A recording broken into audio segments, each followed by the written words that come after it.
समतल दर्पण,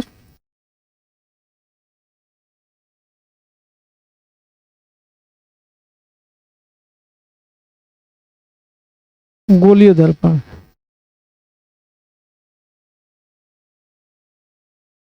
दर्पण को हम लोग मिरर बोलते हैं।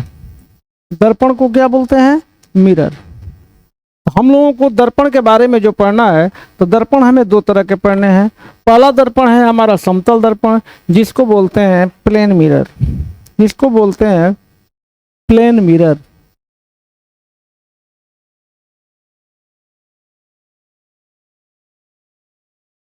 इसको बोलते हैं गोलीय दर्पण, जिसको बोलते हैं इंग्लिश में स्फेरिकल मिरर।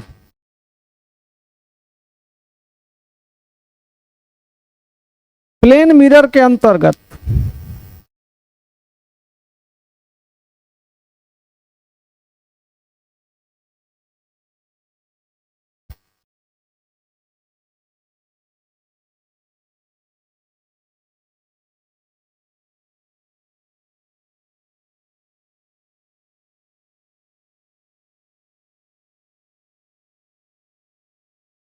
समतल दर्पण में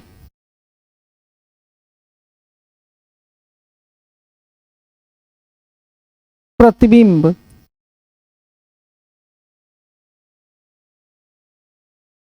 जिसको हम लोग इमेज बोलते हैं की विशेषता।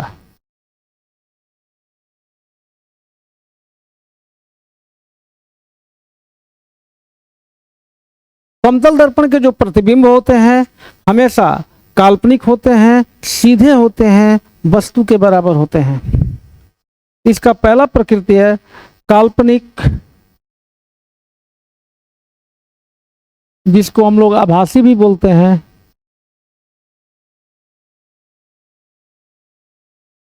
सीधा, वस्तु के बराबर।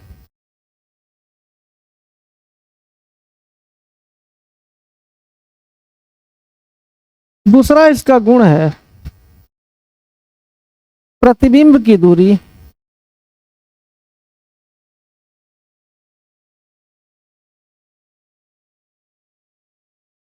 बराबर वस्तु की दूरी।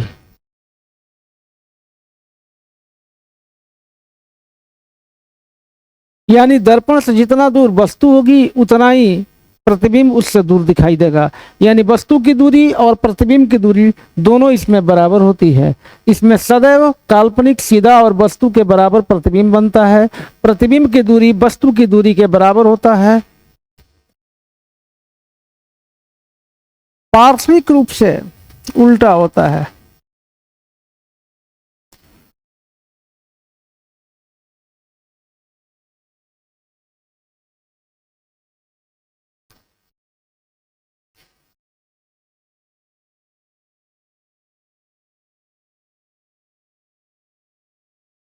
पार्श्विक रूप से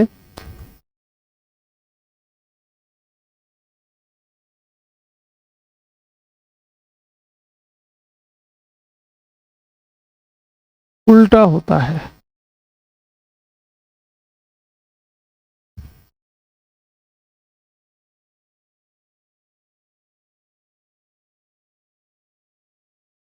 वस्तु का आकार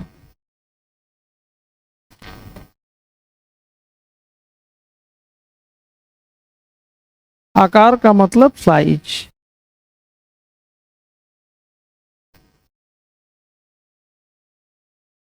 बराबर होता है प्रतिबिंब के साइज के। प्रतिबिंब के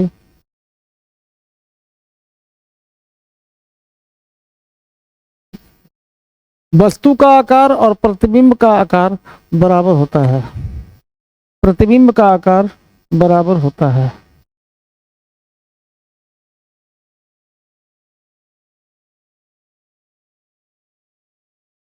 प्रतिबिंब का आकार और वस्तु का आकार आपस में बराबर होता है। प्रतिबिंब का आकार और वस्तु का आकार आपस में बराबर होता है। ये बातें हमें, चार गुण इसको याद रखना है। अब गोलीय दर्पण की बात करते हैं। गोलीय दर्पण में हम लोग विचार करते हैं। गोलीय दर्पण में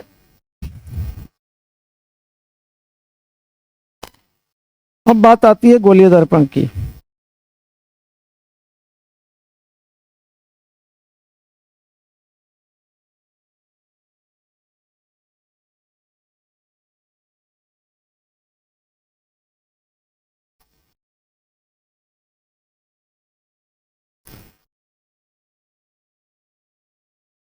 स्फेरिकल मिरर।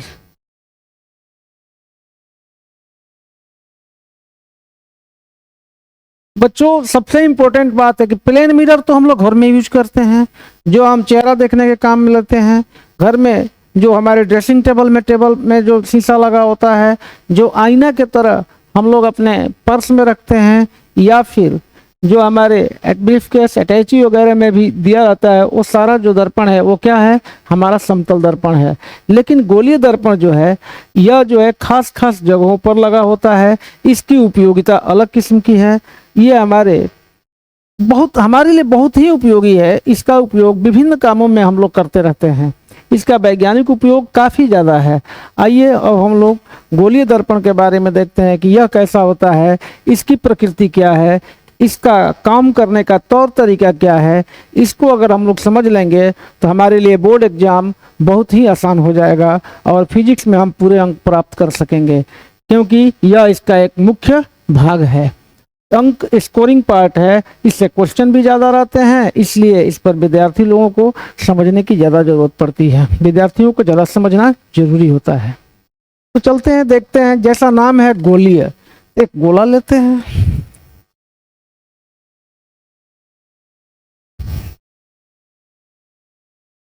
ये रहा एक गोला, वृत्त नहीं है, गोला है। इसको वृत्त मत लीजिए, इसको गोला समझिएगा। अब इस गोले में एक हमारा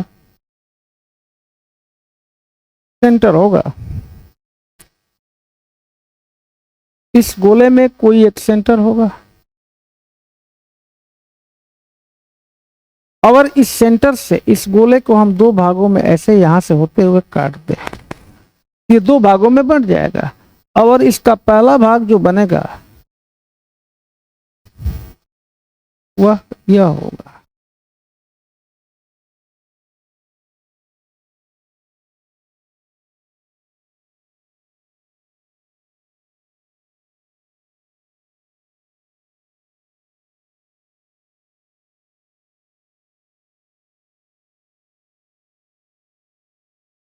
यह वाला भाग, यानी अगर इसको हम लोग गैल्वेनाइज करते हैं ऐसे,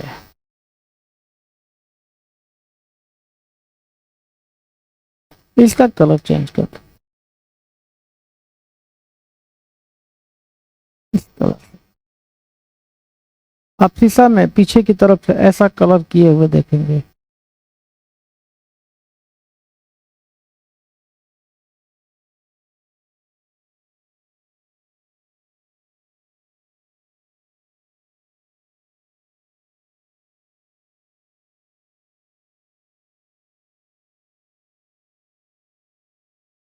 इस तरह से अगर इसमें भी कलर कर दें हम लोग,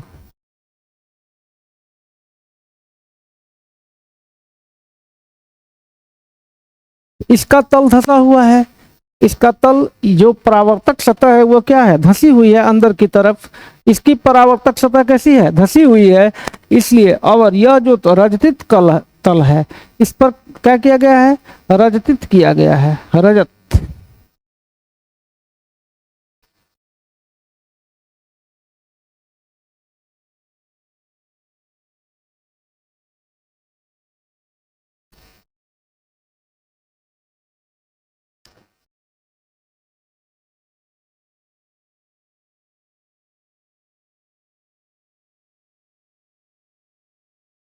और ये हमारा है अंदर वाला परावर्तक सतह।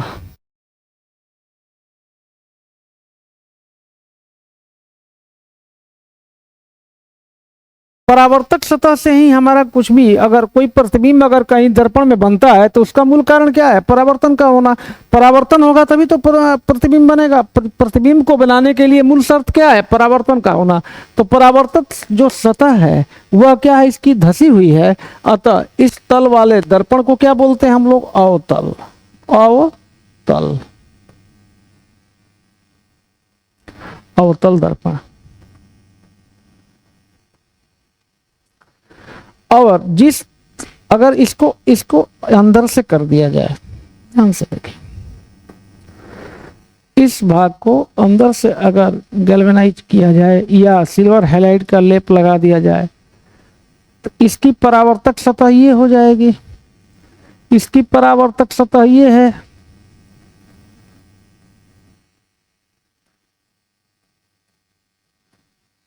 और इसकी परावर्तक सतह यह है।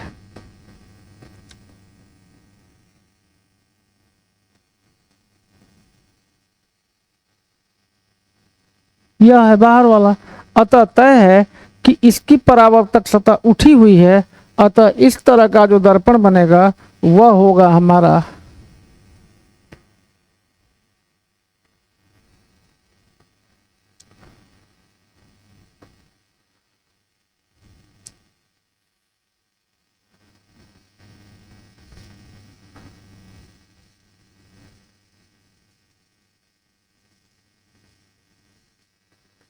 यह जो दर्पण होगा वह होगा हमारा उत्तल दर्पण, क्योंकि इसकी परावर्तक सतह उठी हुई है। जिस दर्पण की परावर्तक सतह अंदर की ओर धसी होती है, जिसका परावर्तक तल अंदर की ओर होता है, उसे अवतल कहते हैं। जिसकी परावर्तक तल ऊपर की ओर उठी होती है उसको क्या बोलते हैं? उत्तल। उठा हुआ परावर्तक तल, धसा हुआ परावर्तक तल। धसा हुआ परावर्तक तल क्या कहलाएगा? अवतल दर्पण। उठा हुआ परावर्तक तल क्या कहलाएगा? उत्तल दर्पण। तो बच्चों, हम लोग दर्पण के बारे में समझ चुके हैं। दर्पण का यही दो, गोलीय दर्पण के दो प्रकार होते हैं। यानी गोलीय दर्पण हमारा दो तरह का होता है।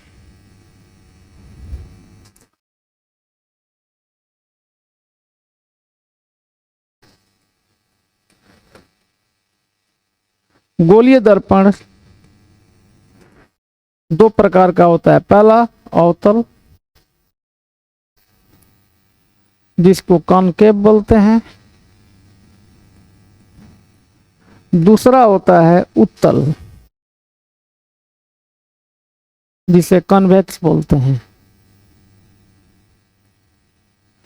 कॉन्वेक्स। एक होता है अवतल जिसका तल धसा होता है, एक होता है उत्तल जिसको इसका तल उठा हुआ होता है। इस तरह से दर्पण हमारा गोलीय दर्पण दो तरह का होता है। गोलीय दर्पण में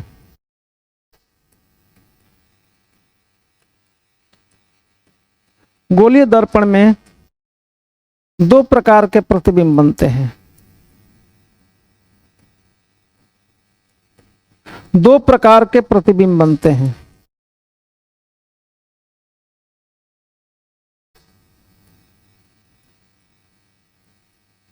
गोलीय दर्पण में दो तरह के प्रतिबिंब बनते हैं।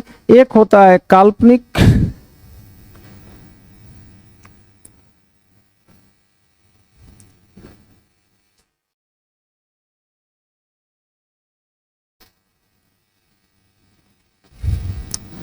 या आभासी।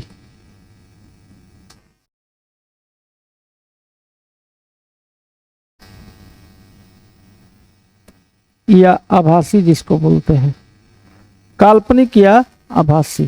दूसरा प्रतिबिंब हमारा है वास्तविक, रियल जिसको बोलते हैं। ये हमारा इमेजिनरी है। या इसको वर्चुअल भी बोलते हैं। ये हमारा रियल इमेज है।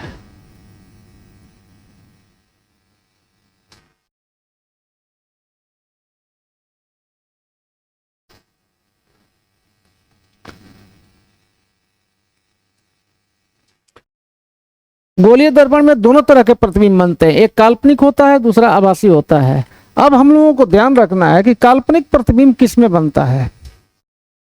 याद रखना, ये क्वेश्चन आते रहता है, बार बार ये क्वेश्चन आता रहता है।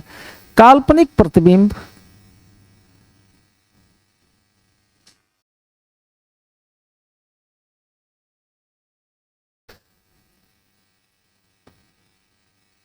किन किन दर्पणों में बनता है?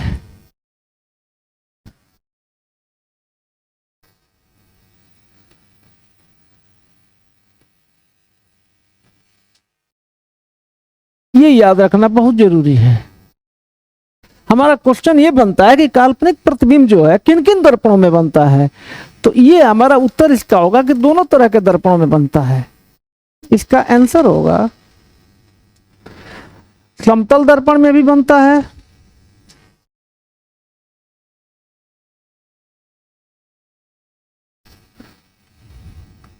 दूसरा गोलीय दर्पण, सीधे लिख सकते हैं गोलीय दर्पण,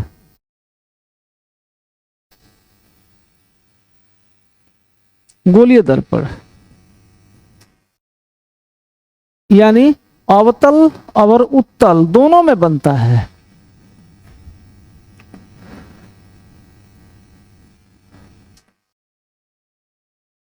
उत्तल दोनों दर्पणों में बनता है।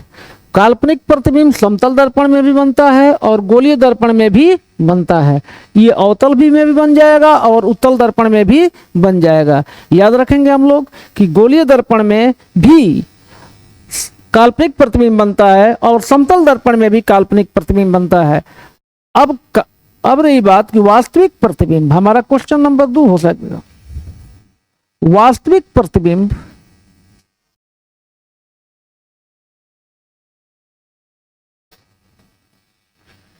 किस दर्पण में बनता है?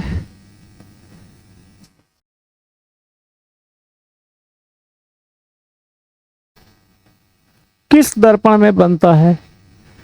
तो का वास्तविक प्रतिबिंब जो है, क्वेश्चन हमारा है ये सारा, क्वेश्चन नंबर 1, क्वेश्चन नंबर 2, इसका आंसर होगा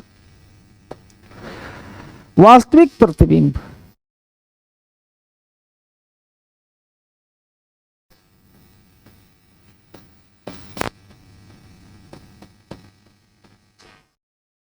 केवल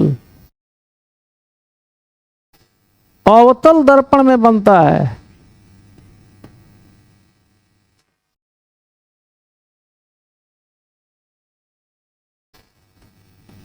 केवल अवतल दर्पण में बनता है, किसी और दर्पण में नहीं बनता है। वास्तविक प्रतिबिंब केवल अवतल दर्पण में बनता है।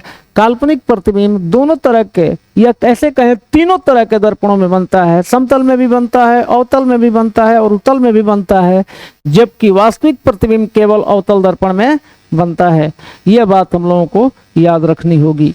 नेक्स्ट, अब आते हैं हम लोग अवतल दर्पण में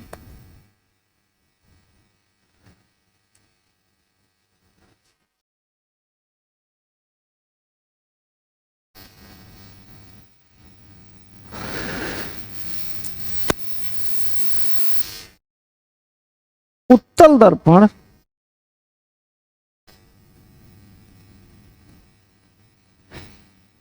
केवल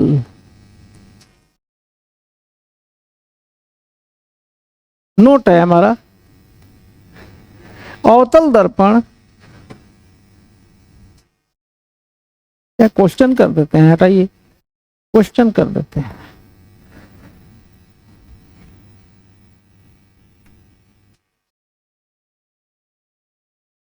किस प्रकार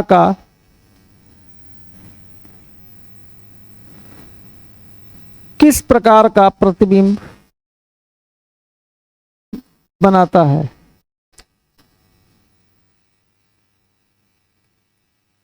अवतल उत्तल दर्पण किस प्रकार का प्रतिबिंब बनाता है? तो इसका आंसर होगा, ध्यान से सोचिए, ये याद रखने की चीजें हैं कि समतल दर्पण में केवल काल्पनिक वस्तु के बराबर प्रतिबिंब बनता है, लेकिन उत्तल दर्पण के साथ है कि इसमें सदैव काल्पनिक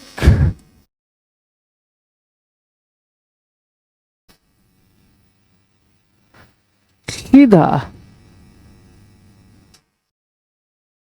और वस्तु से छोटा प्रतिबिंब बनता है।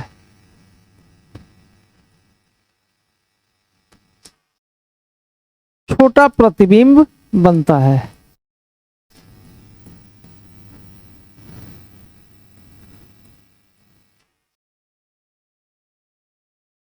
इसमें सदैव काल्पनिक, सीधा और वस्तु से छोटा प्रतिबिंब बनता है। जबकि समतल दर्पण में क्या होता है? समतल दर्पण में जो प्रतिबिंब बनेगा वह वस्तु के बराबर होगा, वस्तु के बराबर। और अवतल दर्पण में जो काल्पनिक प्रतिबिंब बनेगा, अवतल दर्पण में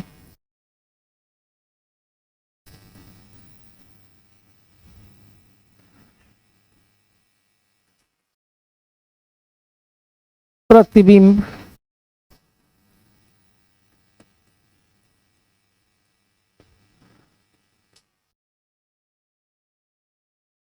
कैसा होता है?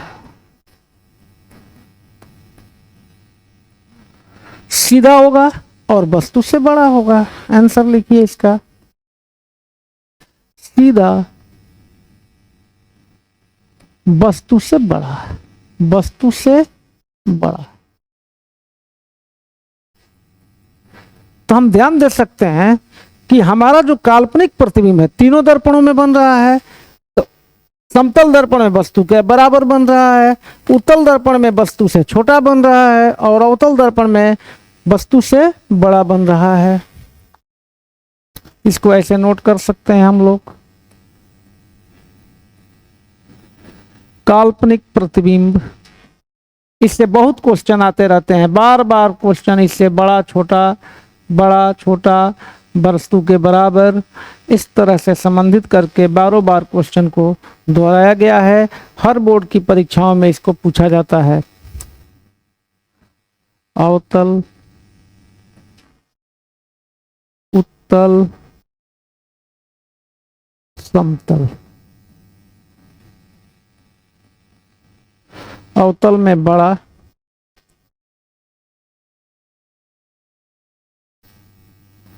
वस्तु से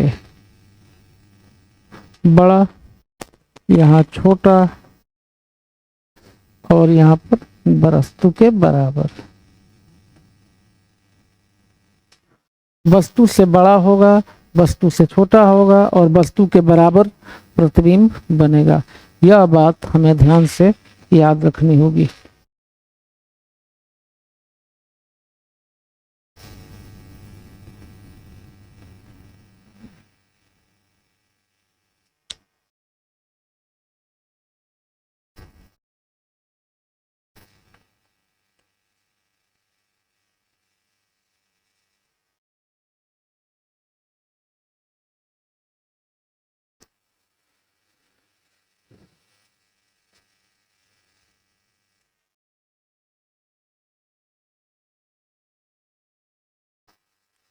इसको लिख लेते हैं, इसको याद करना होगा।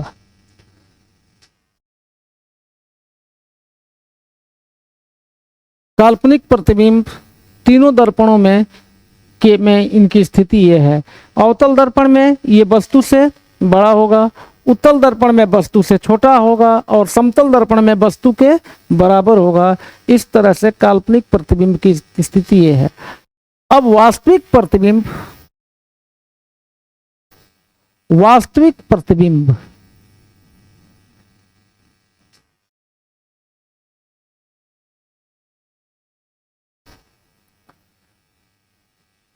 यह दर्पण बनेगा, दर्पण इसके लिए होगा हमेशा अवतल। ये उल्टा होता है, यह बड़ा और छोटा दोनों होता है, दोनों हो सकता है, बड़ा भी होता है और छोटा भी होता है। अवतल दर्पण के साथ सबसे बड़ी बात यह है कि वास्तविक प्रतिबिंब केवल अवतल दर्पण में ही बनता है। वास्तविक प्रतिबिंब केवल अवतल दर्पण में ही बनता है, केवल अवतल दर्पण में ही बनता है।